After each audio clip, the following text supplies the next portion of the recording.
Most people that are just starting out as professional photographers tend to have a budget of around £1,200 or $1,500 if you're based in the US. And with this, you can buy maybe a mid-range aps-c camera with a couple of lenses, or you can buy a top-end aps-c camera with maybe the kit lens. And both of those options are great. However, I think there's a far better option available for that budget, and that is the Canon 5D Mark II. This is a full-frame professional grade camera, and in this video I'm going to talk about why this is probably the best option for professional photographers that are just starting out.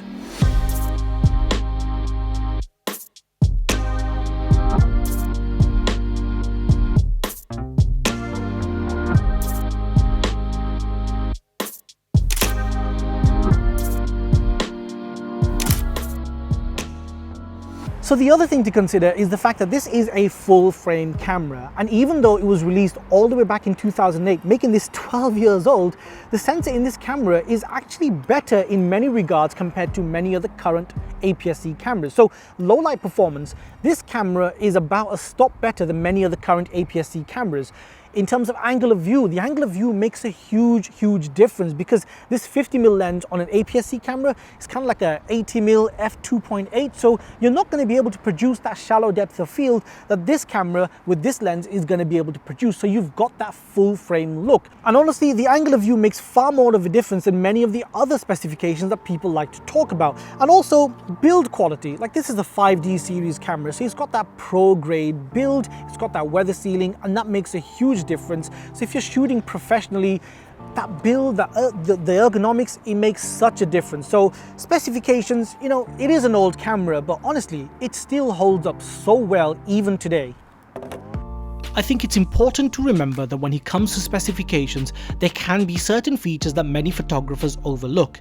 For example, the 5D Mark II has a maximum shutter speed of 1/8000th of a second, which is a full stop faster than many aps-c cameras. And when you're shooting with fast aperture lenses in bright light outside, that can be extremely useful. And as you may have noticed, with the EF 50mm f1.8, we were shooting with shutter speeds faster than 1/4000th of a second. Going back to one of the points that I made about how even though this is a 12-year-old camera, the performance from it is comparable to current day aps-c cameras, here are a bunch of images that I've taken from the DP Review website, and these are freely available to anyone. If you go onto their website, you can find their studio shot comparison. So I've got an image from the 5D Mark II over here, and all of them are raw files at 6400 ISO. So I'm going to compare it to the first image over here, which is the Canon 90D. Now the 90D is quite a bit more expensive than buying a second-hand 5D Mark II, but at ISO 6400, if we zoom in over here to this image, you can see that the 5D Mark II is noticeably better when it comes to low light performance. The noise in the 5D Mark II is noticeably better, and this is a lot more expensive in comparison, although the 90D does have a high resolution sensor, so the advantage is with the 5D Mark II, but even still, in low light performance, the 5D Mark II is noticeably better in comparison to the current aps-c flagship from Canon. Compared to the current aps-c flagship from Sony, the a6600, again, the 5D Mark II is slightly better in comparison. So at ISO 6400, this is about, I'd say, about a third of a stop better in low light performance, and that means that when you're shooting at those higher ISOs, you're going to get better results from the Canon 5D Mark II than you would from the a6600. Even when compared to the Fuji X-T4, which is considerably more expensive compared to many other aps-c cameras, the 5D Mark II still holds its own in terms of low light performance. If you're looking at the noise, the X-T4 is just slightly noisier in comparison, and again, the price difference between these two is significant.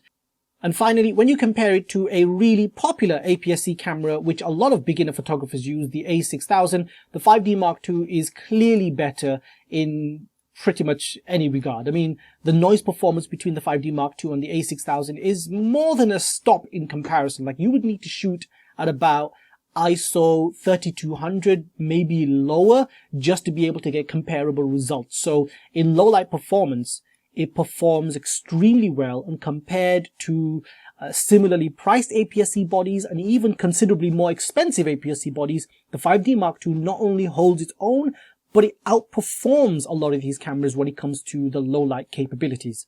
And now a quick word about mpb.com, which is the company that provided us with the 5D Mark II and the EF 50mm f1.8. They didn't pay me any money, and I don't have an affiliate link, so this is not a sponsored video, and I don't get any kickbacks if you click on the link below. But I highly recommend them based on my experience of using their service as an actual customer. I've been selling my equipment to them for years now, and it's just much less hassle in comparison to selling on eBay or Facebook. I just find it to be a much easier experience. Also, in general, it works out to be about the same when you consider the fees that eBay puts on top anytime you sell anything. So I just think it's an easier way to sell old equipment. And if you're buying equipment from them, the crucial difference is that you get actual aftercare service and you get a proper warranty, which I think is something that's going to be extremely useful to a lot of photographers. So check out their website. If you are looking at buying a 5D Mark II, you can purchase one from the website for about £450, which in all fairness is incredible value for money.